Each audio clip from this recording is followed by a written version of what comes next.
மக்கள் டிவி நேயர்கள் அனைவருக்கும் திருவண்ணாமலை ஆனந்த் ஆழ்வாரின் இனிய மாலை வணக்கம்.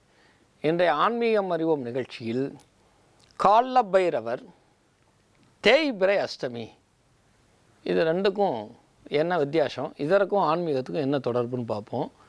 இப்போது எல்லாமே என்ன சொல்கிறாங்க அப்படின்னா, தேய்பிறை அஷ்டமிக்கு சாமி கும்பிட்டா கடன் அடைஞ்சிரும் அப்படின்னு. சரி, எந்த அஷ்டமிக்கு சாமி கும்பிட்டா வருமானம் வரும்? இதை யாரும் நம்ம முன்னோர்கள் சொல்லவே இல்லை. நான் நகைச்சுவையாகவும் குத்தலாகவும் இந்த விஷயத்தை பேசலை. கடன் அடைக்கணும்னா வருமானம் வரணும். வருமானம் வர்றதுக்கு என்ன முயற்சியோ அதை பார்க்காம சமீப காலமாக ஒரு தெய்வத்தினுடைய அம்சத்தை தூண்டி தேய்பிறை அஷ்டமிக்கு சாமி கும்பிட்டா கடன் அடைஞ்சிடும். காசே இல்லாமல் எப்படி கடன் அடைகிறது? இது யோசிக்க வேண்டிய விஷயம். சரி, மைய கருத்துக்கு வரேன். கால பைரவருடைய தத்துவம் என்ன அப்படின்னா, சிவபெருமான் பார்த்தாரு, லிங்க வடிவமாக இருந்தார், உருவமும் அருவமாக இருந்தார். அதுக்கப்புறம் பார்த்திங்கன்னா சிவபெருமானுடைய 64 திருவிடைகள் மாதிரி 64 ரூபங்கள் எடுத்தார். அதில் பற்றற்று இரு அப்படின்னு சொல்லக்கூடியது அந்த நிர்வாண குலம்.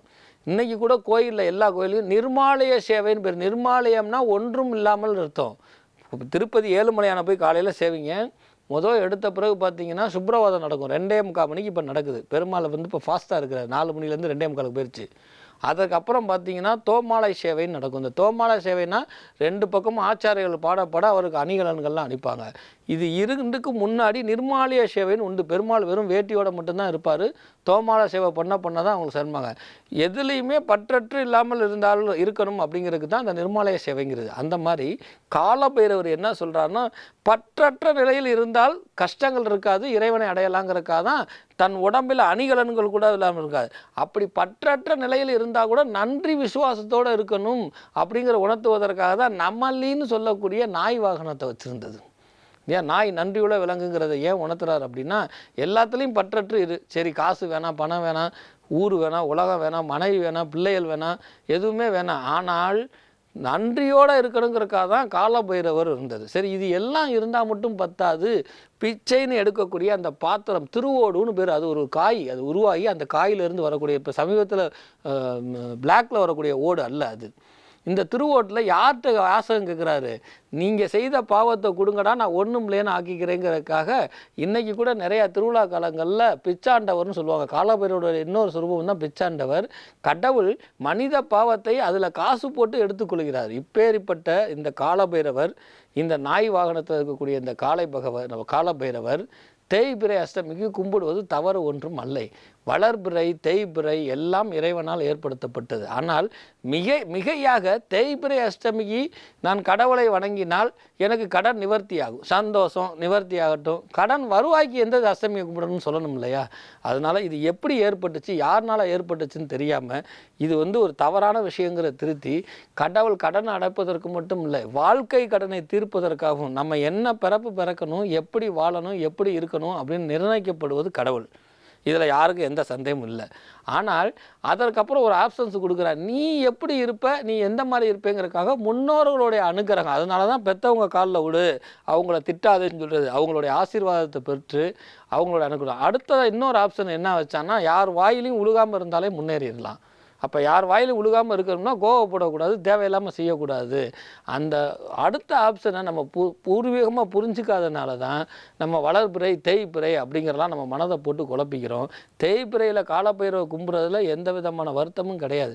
ஆனால் அது கடன் அடைப்பதற்காங்கிறத ஒரு காலமும் ஏற்றுக்கொள்ள முடியாது. ஏன், அவர் அன்றைக்கி வருமானத்தை கொடுக்க மாட்டார்னு என்ன நிச்சயம் இல்லையா? இதெல்லாம் சிந்திச்சு பார்க்கக்கூடிய விஷயம். சார், நீங்கள் இப்போ ஆன்மீகத்தை பற்றி சொல்லிட்டீங்க. அறிவியல் சார்ந்த விஷயம் என்ன அப்படின்னா, இந்த காலப்பைரவரை கும்பிடும் பொழுது எங்கெல்லாம் நம்ம போய் காலபைரவரை கும்புறோமோ, அப்போ எங்கெல்லாம் ஒன்றும் இல்லைன்னு ஆகுதோ அப்போல்லாம் நம்ம மனசு இலகுவாகப்படுகிறது, நம்ம சிந்தனை திறன் தூண்டப்படுகிறது. ஒன்றுமே இல்லையா, அப்போ இங்கே நம்ம அடுத்த வேலை என்ன செய்யலாங்கிற எண்ணத்தை கொடுக்கக்கூடிய ஆற்றல் அந்த காலபைரவருக்கு உண்டு. அதனால தான் கோயிலில் பார்த்திங்கன்னா காலபைரவருக்குன்னு தனியாக இருப்பாங்க. இதில் கூடுதல் விசேஷம் என்னென்னா, விஷ்ணு ஆலயங்களில் காலபைரவர் இருக்கிறாரா சார், அல்லது பிச்சாண்டவர் இருக்கிறாரா அப்படின்னு கேட்கலாம். அதற்கும் உள்ள கோயில் இருக்குது நேயர்களே. திண்டுக்கலுக்கு அடியில் இருக்கக்கூடிய தாடி கொம்புன்னு சொல்லக்கூடிய சவுந்தரராஜ பெருமாள் கோயில், இங்கே பார்த்திங்கன்னா காலபைரவருக்கு ரொம்ப விசேஷம். இங்கே காலபைரவர் இருக்கிறார். ஸோ அதாவது பிச்சாண்டவர் இருக்கிறார். காலபைரவர் பிச்சாண்டவர் எல்லாம் ஒன்று தான். ஸோ இந்த மாதிரி நிறைய ஆலயங்கள் இருக்கக்கூடிய இந்த காலபைரவர்கள் அனைத்தும் மனிதன் நீ பற்றற்ற நிலையில் இருந்தால் நீ பற்றுள்ள ஒரு பொருளை செய்யலாம் அப்படின்னு. எந்த இலக்கை நோக்கி நீ போறியோ அப்போ மீதி இதெல்லாம் பற்று இல்லாமல் இருக்கணும். இப்போ உதாரணமாக நான் படித்து பாஸ் வாங்கணும், மார்க் எடுக்கணும் அப்படின்னா அதிலே கவனம் செலுத்தணும். நான் ராக்கெட் விடணும் அப்படின்னா அதிலே கவனம் செலுத்தணும். அப்போ எல்லாத்துலேயும் பற்ற வச்சுக்கிட்டு உன்னை செய்ய முடியாது அப்படின்னு சொல்லுவதற்காகவும், காசு மனிதனுக்கு பெருசு இல்லை, காசே தான் கடவுளுங்கிறது ஏன் உணர்த்தினா அப்படிங்கிற உணர்த்துவதற்காகவும், உன்னிடம் இருக்கக்கூடிய அதிக காசை கேட்கல, காசுன்னு இருக்கக்கூடிய ஒரு எண்ணத்தை என்கிட்ட கொடுத்துருன்னு சொல்லுவதற்காக தான் பிச்சாண்டவர் அந்த திருவோடி ஏந்தி வராரு. அப்போ இந்த அறிவியல் சார்ந்த விஷயத்தில் மனிதனுக்கு சூசகமாக கடவுள் பற்றற்று இருந்து உணர்த்தக்கூடிய ஒரு அற்புதமான நிகழ்ச்சி தான் இந்த காலபைரவர். அதனால தான் காசி போனால் கூட என்ன சொல்லுவாங்க அப்படின்னா, காசி மகாட்சேத்திரத்தில் எல்லாம் சேவிச்சுட்டு காலபைரவரை பார்த்துட்டா தங்கக்கூடாது அப்படின்னு சொல்லுவாங்க. ஏன்னா காசி நல்லா இருக்குன்னு அவன் பற்றற்று அங்கே இருந்துடக்கூடாது, உனக்கு குடும்பம் குட்டிலாம் இருக்குது, ஆக காசியில் இருக்கக்கூடிய அந்த கருப்பு கயிறு உனக்கு உறுதுணையாக இருக்குன்னு சொல்லி இந்த காலபைரவர் கயிறை கையில் வாங்கி கொண்டு உடனடியாக காசியை விட்டு பெறப்படுவாங்க. இது இன்றளவும் நடைமுறை வாழ்க்கையில் உண்டு. அப்போ காலபைரவர் பற்றற்ற நிலையில் இருக்குதுன்னு சொன்னால் எல்லாத்தையும் திறந்தாலும் நன்றிங்கிற ஒன்றோடு இருக்கக்கூடிய நாய் வாகனத்தோடையும் கூடுதல் அம்சமாக எந்த இலக்கோ அதை தவிர மீதி எல்லாம் பற்றற்று இருக்குன்னு சொன்னார். அதனால தான் கடவுளுங்கிற எண்ணை தவிர மீதி பற்றற்று நிலை இருக்கணும் அப்படிங்கிறதுக்காக தான் அவர் நிர்வாண குணமாக இருந்தாருங்கிறத உணர்த்துவதற்காக ஆன்மீகத்திலிருந்து தான் அறிவியல் வந்தது, அந்த அறிவியலுக்கும் ஆன்மீகத்துக்கும் தொடர்பு இருக்குங்கிறத மக்கள் டி வாயிலாக தவிர வேறு எதையும் நம்ம சிறப்புற செயல்படுத்த முடியாது. இந்த நிகழ்ச்சி வாயிலாக தேய்பிறையில் கடனை அடைப்பதற்காக இல்லை, இன்று முதல் தேய்பிறை வருமானம் கொடுப்பதற்காகவும் இருக்குங்கிறத மீண்டும் ஒரு தடவை வலியுறுத்தி, காலபைரவர் போல் நிறைய விஷயங்கள் இருக்குது, அதே போல் ஆன்மீகம் அறிவியல் சார்ந்த விஷயம் அதற்குண்டான ஆலயங்களும் இருக்குங்கிறத அடிக்கடி உங்களிடம் வலியுறுத்திக்கிட்டு இருக்கிறேன். ஒவ்வொரு ஆலயத்திலும் ஒவ்வொரு சிறப்பு, ஒவ்வொரு தெய்வம் அறிவியல் சார்ந்த விஷயங்கிறத வலியுறுத்தி உங்களிடமிருந்து விடைபெறுவது திருவண்ணாமலை வாசி ஆன்மீக அறிவியல் அறிஞர் டி ஆனந்தாழ்வார். வணக்கம்.